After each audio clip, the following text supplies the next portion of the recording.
Saya mau ngasih Anda satu amalan yang ini powerful banget.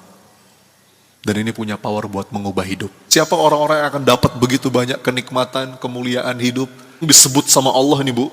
Ini amal-amalan hebat semua. Bismillahirrahmanirrahim.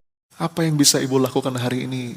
Momen ini gak akan terulang Bu. Ini kayak saya nih. Saya sekarang lagi diminta untuk memberikan tausiah. Saya betul-betul menikmati momen ini. Ya. Jangan keingetan yang lain dulu. Ya. Kadang-kadang kita tuh gak sinkron antara jasad kita dan pikiran kita. Ada namanya wandering mind. Wandering mind tuh pikiran yang berkelana kemana-mana. Kadang-kadang berkelana ke masa lalu. Ke masa lalu biasanya bawa penyesalan. Atau berkelana ke masa depan. Masa depan tuh biasanya bawa ketakutan, kecemasan. Enggak. Hari ini momen yang Allah kasih. Sehat sebelum sakit, lapang sebelum sempit, muda sebelum tua, hidup sebelum mati. Allah masih kasih kesempatan, nikmatiin sujud nih Bu. Ya. Oke. Terakhir yang keempat, coba diulang. Apa tadi yang pertama Bu, Pak? Fokus apa yang pertama? Empat fokus yang perlu kita latih supaya kita nggak capek hati, bahkan ini punya power untuk mengubah hidup. Satu, fokus apa? Fokus mengubah diri. Bukan mengubah orang lain. Fokus mengubah yang di dalam, bukan yang di luar. Dua, fokus pada apa-apa yang ada dalam kendali kita. Fokus pada apa yang bisa kita ubah. Bukan pada apa yang bisa kita ubah. Oke? Ya seperti sekarang nih Bu. Kita sedih ya ngelihat saudara-saudara kita dijajah di Palestina, di beberapa belahan bumi Allah. Tapi kok kayaknya kita nggak bisa ngapa-ngapain gitu ya Bu ya. Tetap ada yang bisa kita lakukan kok. Apa yang bisa kita lakukan? Apa nih yang dalam kendali kita? Doa udah pasti. Boykot misalnya. Walaupun kecil. Apa yang bisa kita... Allah lihat itu.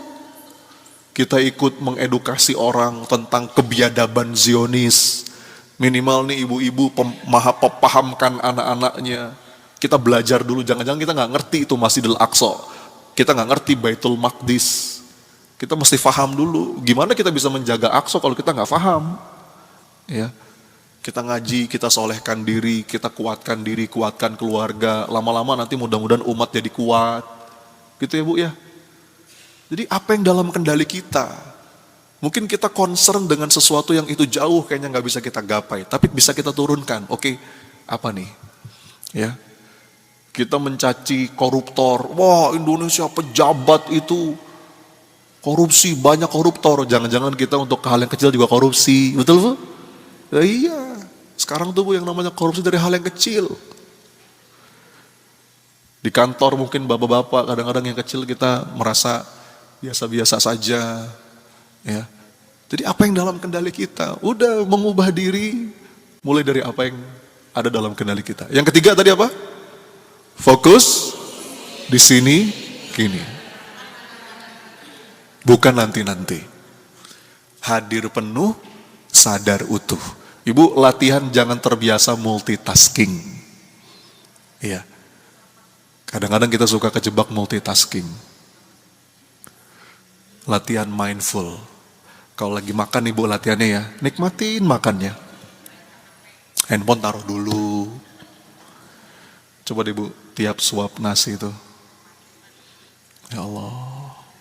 Bu, ada dalam sebuah kitab itu, ada salah seorang ulama yang menceritakan, saya lupa nama kitabnya ya, tapi ada dalam beberapa riwayat, seorang hamba itu yang betul-betul dapat rahmatnya Allah, lantaran apa Bu? Lantaran makan. Serius saya. Kan biasanya kita kalau dengar, ada seorang hamba yang dirahmati Allah gara-gara tahajud. Sering dengar tuh. Ada orang dirahmati Allah gara-gara sedekah. Ada orang dirahmati Allah gara-gara memaafkan orang lain, gara-gara birrul walidain, itu udah sering dengar. Tapi Bu ternyata ada dalam beberapa riwayat diceritakan, hamba-hamba Allah itu yang betul-betul dirahmati Allah lantaran makan. Maksudnya apa? Jadi dia itu Bu, setiap kali makan, setiap sesuap itu, ya Allah, Alhamdulillah, makasih ya Allah. Betul-betul hadir sepenuh hati, hadir penuh sadar utuh. Ya. Kalau ibu lagi ngobrol sama anak, coba taruh dulu. Kalau lagi ngobrol sama pasangan, ya penting loh Bu. Di tempat tidur nih Bapak Ibu ya, sebelum tidur itu sama suami itu pillow talk namanya kan. Bahkan salah satu begadang yang diperbolehkan itu begadangnya suami istri untuk berbincang-bincang. Jangan sibuk masing-masing. Ada waktunya. Ada juga waktunya yang lain. Ya. Seperti seorang suami yang curhat, Ustadz, istri saya malam-malam wajahnya bercahaya. Ternyata lagi lihat handphone ya Bu ya. Ya. Yang keempat, terakhir, fokus pada hal-hal yang kecil. Ya. Kadang-kadang kita tuh langsung pengennya gede. Padahal sesuatu yang besar itu adalah kumpulan dari kebiasaan-kebiasaan kecil, Bu. Ya. Kayaknya kecil tapi itu berdampak dalam hidup. Bangun tidur, alhamdulillah. Makasih ya Allah, ngelihat apapun fokus sama yang baik-baiknya. Bu, ada sebuah kalimat begini. Small keys open big doors. Wah, apa artinya? Kunci kecil itu membuka pintu yang besar. Nah, tinggal kunci kecil apa yang kita pakai. Ada orang yang setiap hari bersyukur, ngelihat apa-apa, coba lihat dari sisi baiknya. Alhamdulillah ya Allah. Ya. Ngelihat makanan, ngelihat orang, ngelihat sebuah keadaan. Itu kayaknya hal kecil, tapi hal kecil itu akan membuka pintu besar keberlimpahan.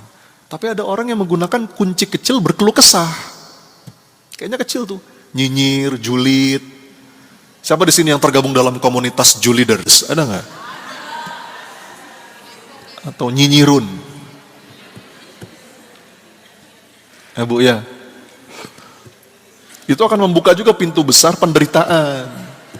Tahan komentar dari yang nggak perlu. Barang siapa yang bisa mensyukuri yang kecil, kata para ulama, maka nanti Allah akan berikan yang besar. Bagaimana kita kepengen diberikan sama Allah yang besar, kalau yang kecil itu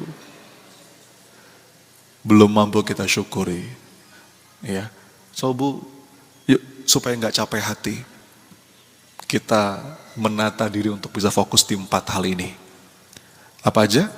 Yang pertama, fokus. Yang kedua,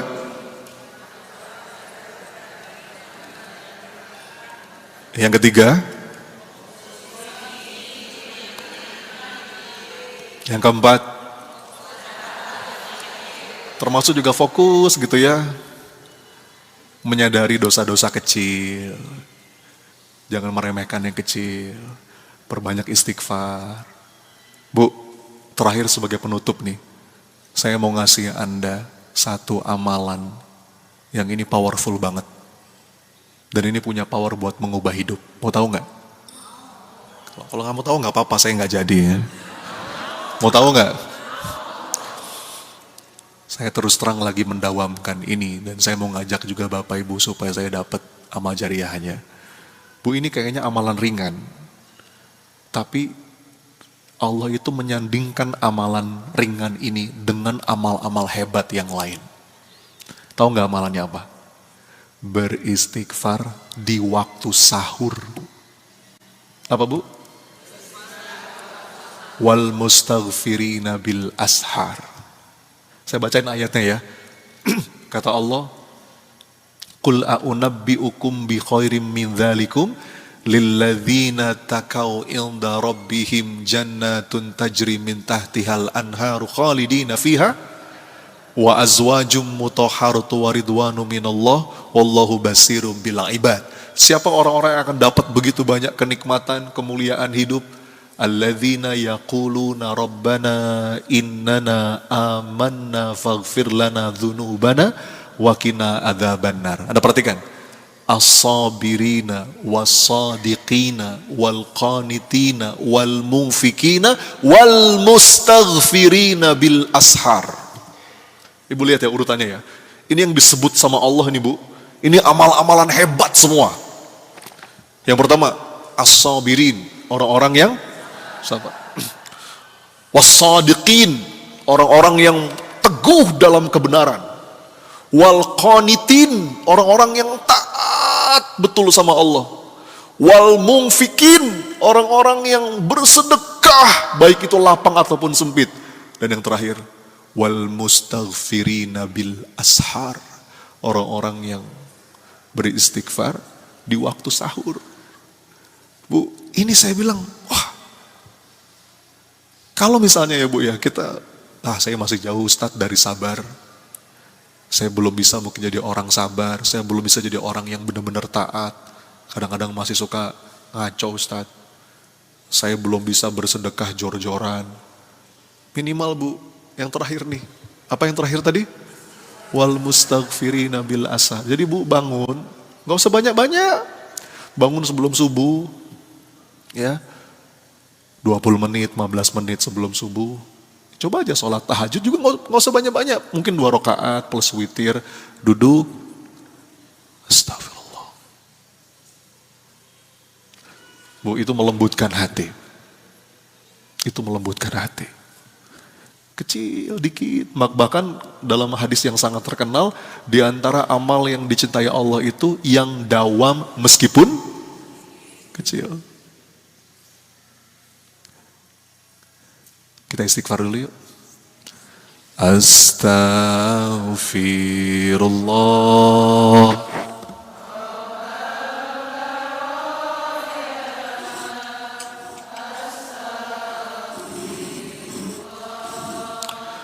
Minal khotoya.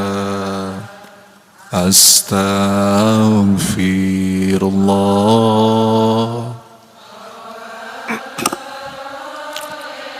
Ampuni kami ya Rabb.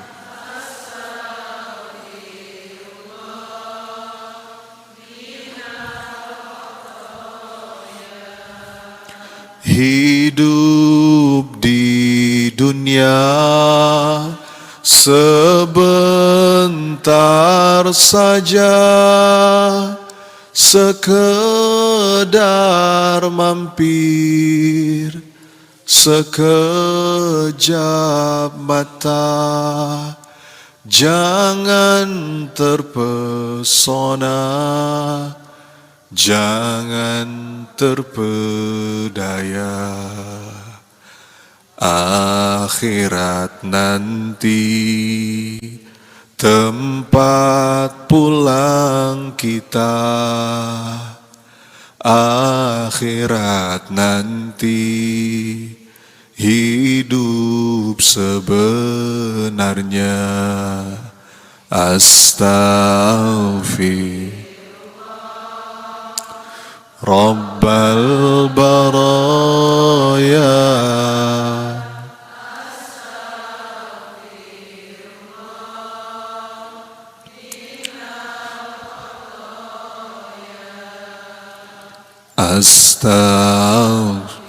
Ampuni kami ya Allah.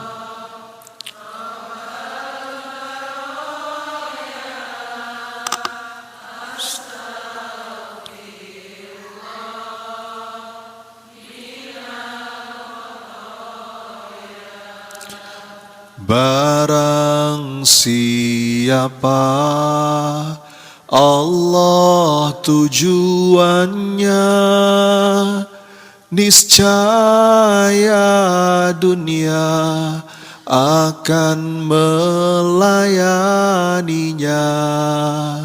Namun siapa dunia tujuannya, niscaya akan letih dan pasti sengsara. diperbudak dunia sampai akhir masa. Astaghfirullah.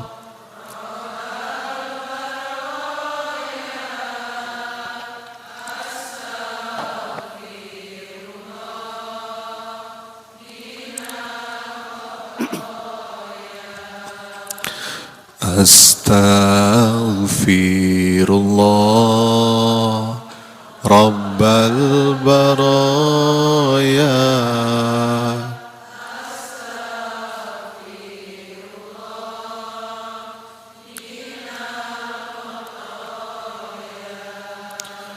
Kasih sayang Allah Maha mempesona, betapapun kita mengkhianatinya, tiada terputus curahan nikmatnya, selalu dinanti kembali padanya, selalu dinanti bertaubat padanya.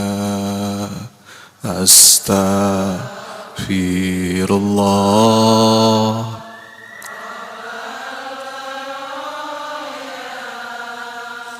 Astaghfirullah.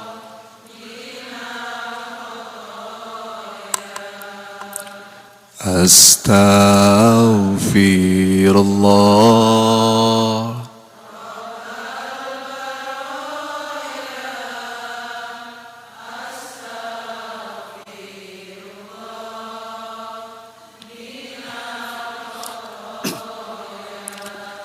Mudah-mudahan ya Bapak Ibu kita ngumpul di sini jadi wasilah Allah ampuni kita. Insya Allah sebelum kita doa penutup masih ada waktu mungkin 10 menit untuk tanya jawab singkat-singkat aja ya. Silakan saya kembalikan kepada pembawa acara. Turun. Oh sudah ada.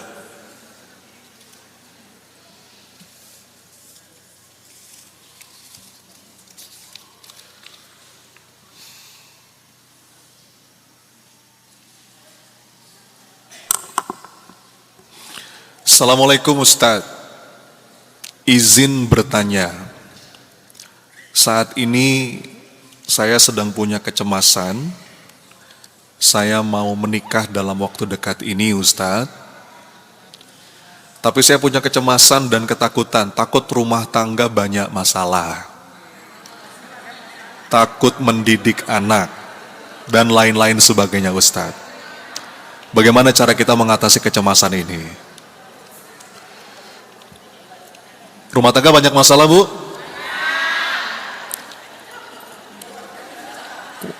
Pakai teriak begitu. Jadi gini, ada sebuah kalimat yang sering saya sampaikan. Our deepest pain and highest happiness always come from home. Coba Bu, gimana Bu artinya Bu? Memang penderitaan terdalam itu bisa datang dari keluarga, tapi juga kebahagiaan tertinggi datang dari keluarga. Setuju? Jadi yang pertama untuk yang bertanya ini, kita perlu sadar yang namanya masalah itu bagian dari kehidupan, gitu ya. Kita nggak bisa menghindari masalah. Bahkan kata seorang ulama, hidup ini adalah perpindahan dari satu masalah ke masalah yang lain. Itu watak asli dari kehidupan dunia. La tastaghrib wuku'al akdar. Jangan kamu heran kalau dalam hidup ini kamu menemui berbagai persoalan. Kenapa? Karena itulah watak asli dari kehidupan dunia. Memang di sini tempat kita untuk menyikapi setiap persoalan dan semoga bisa kita konversi jadi amal soleh. Walaupun ada pepatah yang mengatakan badai pasti berlalu. Betul nggak kalimatnya? Betul, tapi kurang lengkap. Yang lengkap gimana? Betul badai pasti berlalu, Tapi selama kita masih hidup, begitu satu badai berlalu, nanti ada badai yang lain. Ini wajah-wajah pengalaman semua kan? Makanya, jadi saya kunci dengan sebuah kalimat begini. Life is not about waiting for the storm to pass. Hidup itu bukan tentang nungguin badai berlalu, but life is about how to learn dancing in the rain. Bagaimana kita bisa belajar berlapang dada, menari-nari, bahkan di tengah badai.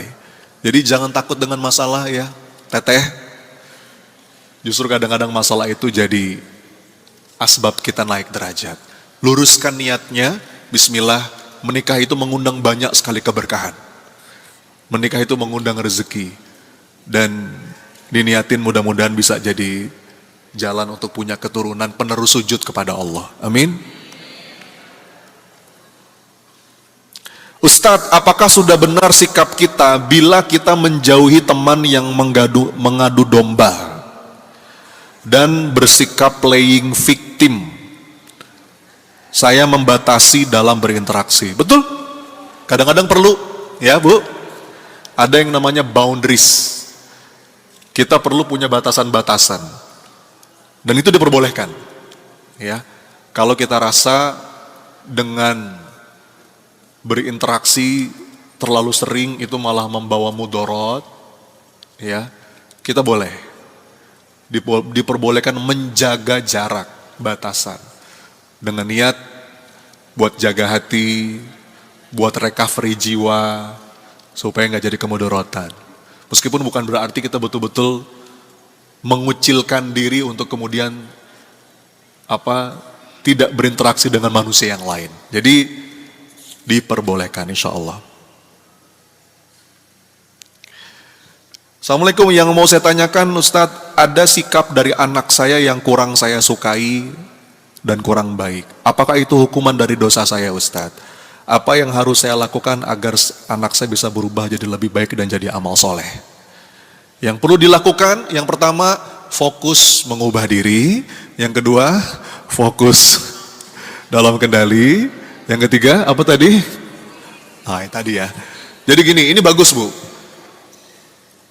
Orang-orang beriman itu, kalau ngelihat sesuatu yang gak nyaman, itu langsung nunjuk dirinya.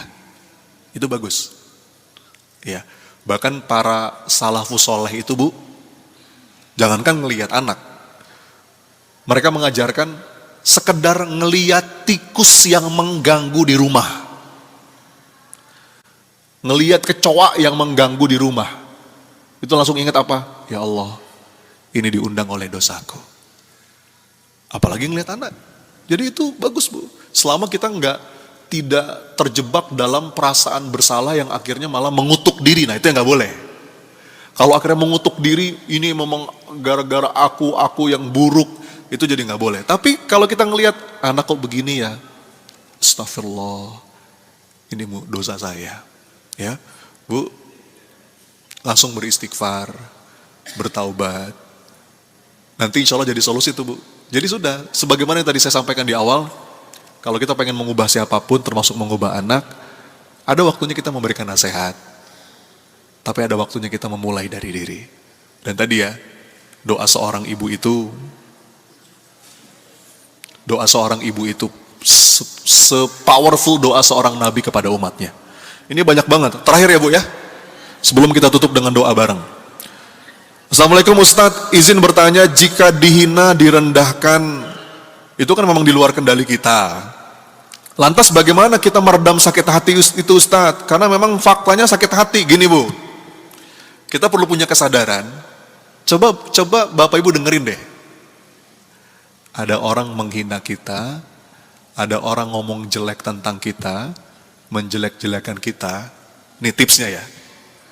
Kalau kita mau jujur, apa-apa yang dia katakan itu masih jauh lebih baik daripada kehinaan kita yang asli.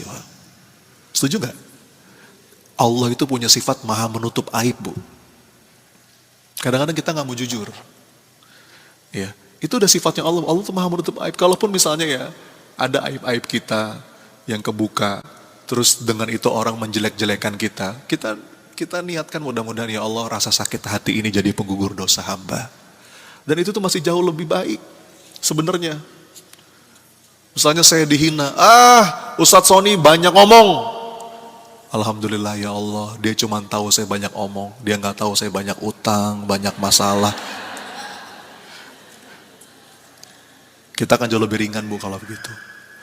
Sakit hati wajar, itu manusiawi. Allow yourself to be human.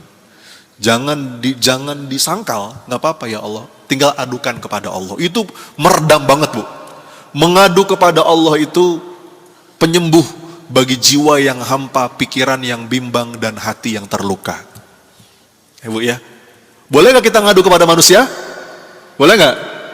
Boleh selama orang yang tepat. Bukan mengadu ke semua orang. Kadang-kadang ada di antara kita yang sukanya tuh mengumumkan kepada seluruh dunia. Enggak, kita kalaupun kita mau ngadu kepada orang yang tepat, yang memang mau nyari solusi, bisa menentramkan, menenangkan, itu boleh. Bu, kalau kepada manusia kita nggak usah menunjukkan kesusahan kita. Ya Bu ya. Ibu tahu nggak, sebaik-baik flexingnya orang beriman. Sebaik-baik flexingnya orang beriman itu, orang menyangka kita bahagia, padahal di belakang kita juga punya kesedihan. Orang menyangka kita berkecukupan, padahal di belakang kita juga punya kekurangan. Itu flexingnya orang beriman. Kalau di depan manusia nggak perlu kita menampakkan. Kalau kita mau menampakkan di hadapan Allah saja. Ya, masih ingat nggak? Ini pernah saya bahas. Orang-orang beriman itu menangis dan mengemis ke langit, tapi bermanis di bumi. Coba diulang, gimana?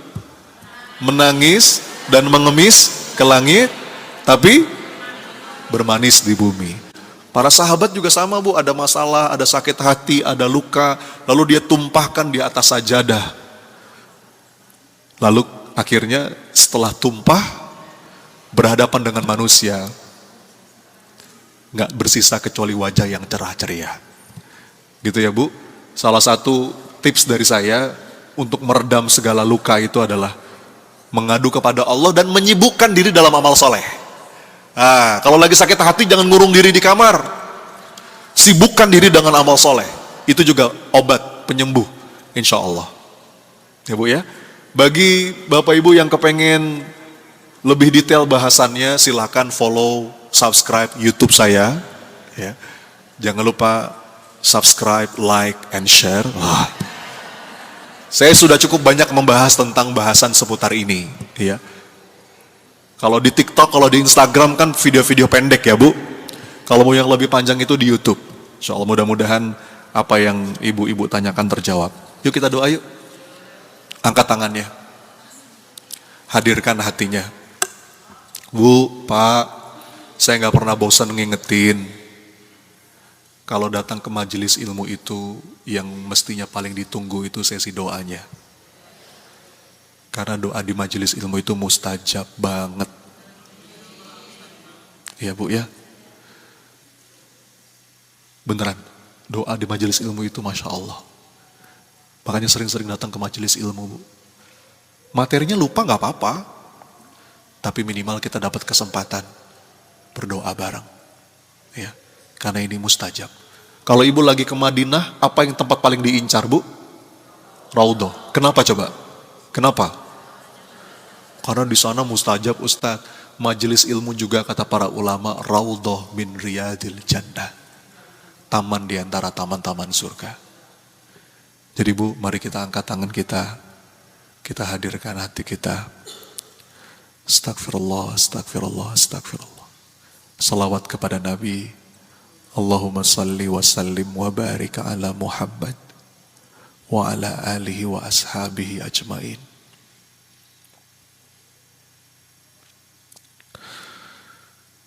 Duhai Allah yang maha menatap pertemuan kami hari ini. Duhai Allah yang maha mendengar sepelan apapun doa kami.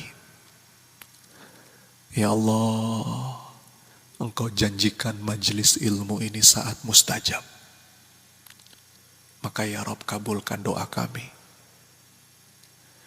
Catatkan ya Allah, siapapun yang hadir hari ini, tiap langkahnya menggugurkan dosa.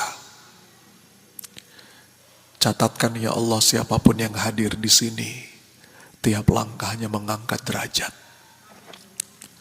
Catatkan ya Allah, siapapun yang hadir di sini menjadi hamba-hamba yang Kau cintai.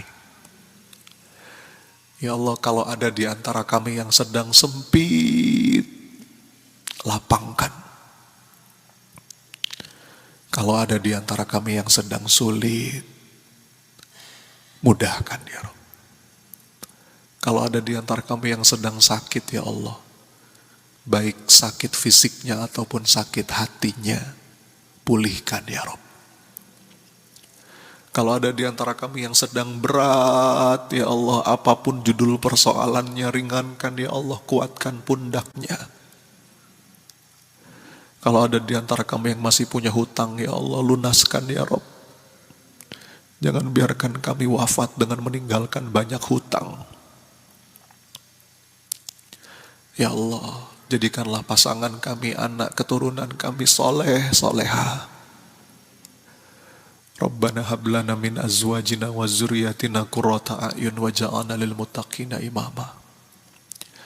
Ya Allah, undang kami semua yang ada di sini untuk bisa merasakan wukuf di Arafah-Mu ya Allah. Untuk duduk bersimpu di masjid Nabi-Mu ya Allah. Sujud langsung di depan Ka'bah-Mu lagi dan lagi. Bersama orang-orang yang kami cintai. Ya Allah, mampukan kami semua yang ada di sini untuk mempersembahkan kurban terbaik di bulan Dzulhijjah nanti ya Allah. Bapak Ibu, saya berikan kesempatan, silakan doa masing-masing. Ayo, apapun yang terlintas di pikiran, saya aminkan. Amin ya Allah. Ibu bapak lagi ada masalah apa? Lagi ada hajat apa? Yang merasa butuh ditolong sama Allah. Ayo minta sekarang Bu, saya aminkan. Amin. Apapun itu yang keingetan. Lagi ada hajat, minta yang baik-baik Bu, Pak. Amin, kabulkan ya Rob dalam bentuk yang paling baik, pada waktu yang paling tepat. Amin ya Allah. Amin. Amin ya Allah. Kami semua pendosa ya Rob, ampuni kami. Rabbana zalamna anfusana wa illam taghfir lana wa tarhamna lanakunanna minal khasirin. Allahumma inna nas'aluka taubatan nasuha wa taubatan qoblal maut. Ya Allah, berikan kami kesempatan tobat sebelum Engkau panggil kami nanti. Allahumma inna nas'alukal husnil khatimah wa na'udzubika min su'il khatimah.